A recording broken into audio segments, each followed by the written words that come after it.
sa kanilang kwentuhan at tawanan. Sa unang tingin, aakalain mong tipikal silang magkakapitbahay at magkakaibigan. Pero sinong mag-aakala na ang pinakamatanda sa kanila mahigit 100 taon na, habang ang kanyang mga kapatid nasa 80 at ang mga anak nasa 70, 60 at 50. Aba, hene-henerasyon kumbaga. Ano nga ba ang sikreto? Hindi lamang para humaba ang buhay nating mga Pilipino, kundi maging masigla at malayo tayo sa sakit.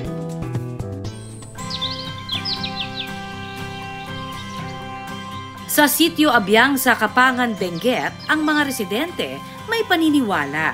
Kalabaw lang daw ang tumatanda. Paano kasi ang mga matatanda raw rito? Yakang-yaka makipagsabayan sa mga bata.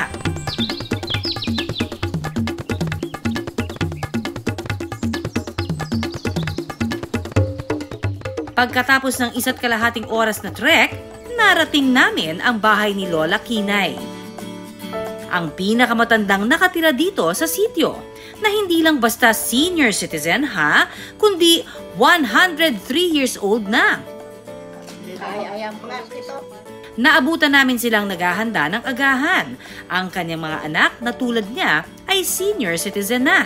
Sina Nanay Rosita na 73 years old, Nanay Lilia na 67 years old at si Nanay Rosemary na 57 years old. Ang kanilang almusal, nilagang sigarilyas, kamote at kalabasa. Dating magsasaka si Lola Kinay, kaya hilig niya raw talagang kumain ng gulay. Tuktok, anong basa? Waman apag tuktok. Digat apag. Ito raw ang unang sikreto ni Lola Kinay kung bakit sa kabila ng edad, alive and kicking pa siya. Ayon sa eksperto, mayaman kasi sa bitamina ang mga gulay na kinakain na nakatutulong din para makaiwas sa cancer at iba pang malalalang sakit. Ang gulay at prutas kasi natin ay rich in vitamins, minerals, antioxidant, and dietary fiber, which is maliban sa nakakapag-cause siya ng satiety effect, maganda rin ito for our gut health and meron din itong effect sa lowering ng cholesterol level sa katawan. Ang pagkain ng gulay, nakasanayan na rin daw ng mga anak ni Lola Kinay. Pagkatapos ng agahan, kanya-kanyang toka na ng gawain sina Lola Kinay at ang kanyang mga anak. Lahat kasi sila sa kabila ng edad, aba, batak na batak pa.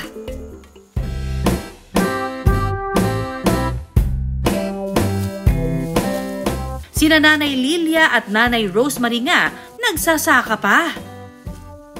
Si Kak Lilia Tasio, 67 taon ko. Si Kak may kadwa anak na nanangme. Nakman asak ni sang kokotek para sa sidan may mangon para pamilya. Hindi ka ba nahihirapan, Nanay? Medyo may edad ka na pero nagsasaka ka pa rin. Hindi. Abo din pa lang, kayak pa lang. Sa katirikan ng araw, mano-mano inaani ng magkapatid ang tanim nilang palay. Nama sakit, dawak si way abong, nakman si Chum si abong, namaskit pa siya, dawak si abong man si Chum, nakman sa skit pa siya. Ika nga ng kanta, magtanim ay di biro, maghapong nakayuko. Pero ang magkapatid, sige lang sa pagbubuhat ng kanilang mga ani. Sa tansya niyo po, gaano po kabigat yung kada sako po ninyo na dinala? Maka 10 kilos. Hindi ka ba nabigatan, Nay? Kasi 10 kilos. Maingat naman daw sila kapag nasa bukid. Lalo pat ang kanilang panganay na si Nanay Rosita, minsan ang inatake ng mild stroke pagkatapos magsaka.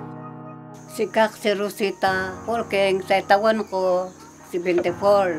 Si Kak ipangodoana, anak na nanangme. Ang tinakdak-dak na abas sa nakmanjo ko, baga, tinakmanjo ko. Makoy manduto ak, ang tiyag mabadin na mausal ko may tak manduto.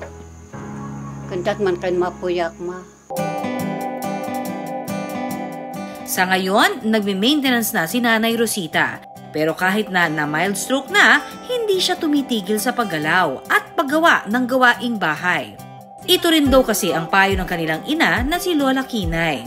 Sa edad na 103 kasi, kayang-kaya pa ni Lola Kinay na maglakad-lakad kahit pa sa mataas na lugar.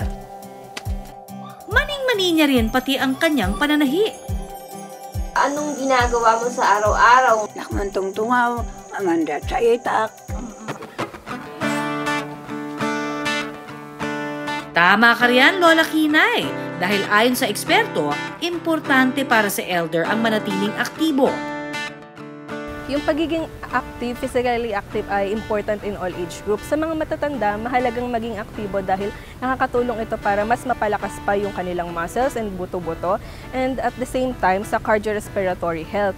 Kasi kapag nakaupo lang o hindi masyadong nagalaw, maaaring manghina yung katawan, magkaroon ng muscle loss. Ang recommendation usually ay 20 to 30 minutes of moderate intensity physical activity at least 3 to 5 times a week.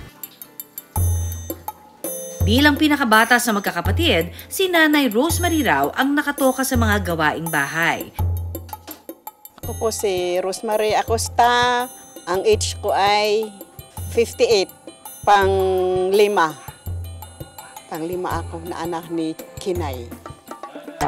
Pagkatapos niya magsaka, sa kusina naman siya lalarga. Lulutuin niya ngayon ang paboritong ulam ni Lola Kinay, ang pinikpikan. Ito yung pinikpikan na niluluto ko, favorite ni Nanay. Manok na organic ay walang ihalo. Yung kwan lang, luya. Sa paggawa ng pinikpikan, kailangan munang linisin ng maigi ang manok. Tsaka ito hihiwain. Pagkatapos lagyan ng luya, isasalang na ito tsaka pakukuluan. Pagkalipas lamang ng ilang minuto, ready to eat na! Ang pinikpikan ay traditional dish na nagmula sa Cordillera Region sa Luzon. Sa pagluluto nito, walang inihahalong preservative o pampalasang inilalagay, kaya siguradong masustansya. Ang binabantayan natin dito ay yung excessive consumption ng asin or sodium at nung asukal dahil maaaring mag-cause ito ng health implications sa katawan gaya ng pagkakaroon ng mataas na blood pressure, pagkakaroon ng sakit sa bato, diabetes, sa diabetes at iba pa. Mayaman din ito sa protina dahil sa manok na pangunahin nitong sahog. At dahil organic, siguradong patok sa panlasa ni Lola. Importante para kay Lola Kinay ang salo-salo tuwing kakain. Ito kasi ang bonding nila ng mga anak, pati ng 89 years old na kapatid na si Nanay Brehenya.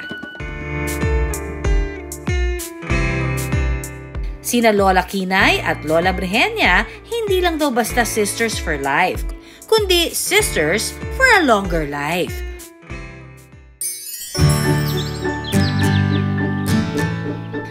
Bilang parte ng kanilang bonding, challenge namin si Lola Kinay. Kakayanin niya pa kayang pangalanan ang mga anak at kapatid? Lula, sumagantahan si paingaran iran siya anak mo. Iturok ira at yakwan mo ng mga tungaran siya at makipimpiga ira anak mo. Lula, nga tungaran to? Lulik. Apil. Ay, Rosemary. O, makipimpigas Rosemary. Basta panguduan. Nanangat. Jadinipkan mo. Nang, si pangungaran to. Rosita. Makipimpigan anak mo. Tawin ng brigada ira. Chalira. At pangduan iyay, anong usan? Pangduan. Pangduan. Nga tungaran to? Rosita. Ay, Rosemary. Pamanda. Pwede, dinip ka ko lang. Hindi man perfect score, isang bagay naman ang hindi nalilimutan ni Lola Kinay at mga anak. Yon ay ang pagiging masiyahin. Ang pagiging palatawang araw marahil ang namana ni Kinisi sa kanyang mga lola at tiyahin. Ako po si Kinesi Boras. ako po ay 20 years old at ako po ay isang apo ni Lola Kinay. Sa observation ko, hindi sila galitin or it is important na hindi talaga tayo na-stress lagi. Mahalagang makahanap tayo ng way para ma-manage yung stress natin. Sa nutrition and diet perspective, nakaka-apekto kasi ang stress sa diet consumption ng isang tao. Maaaring sobra yung makakain niya kapag nagbi-binge eat o kulang naman kapag super stress or palaging nag-iisip. Kaya ang result, maapektuhan niya yung diet quality ng isang tao and overall lifestyle. Kaya ang huling payo ni Lola Kinay para raw ma-achieve ang long life, Masapon, maukit, karantagol, kita manang angataway. sa datos ng DSWD Cordillera noong 2022, nangunguna ang Benguet sa pinakamaraming living centenarian sa buong rehiyon.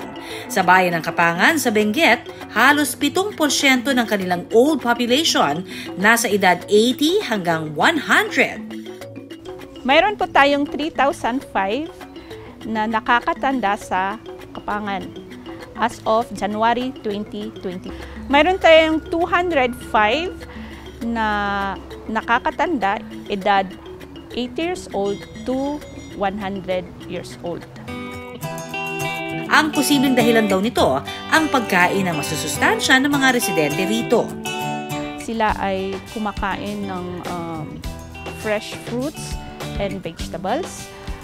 May mga matatanda na pihikan po sa kinakain nila at yung iba ay hindi sila kumakain ng processed food, ay nakakasakit or nasisira po yung kanilang tiyan.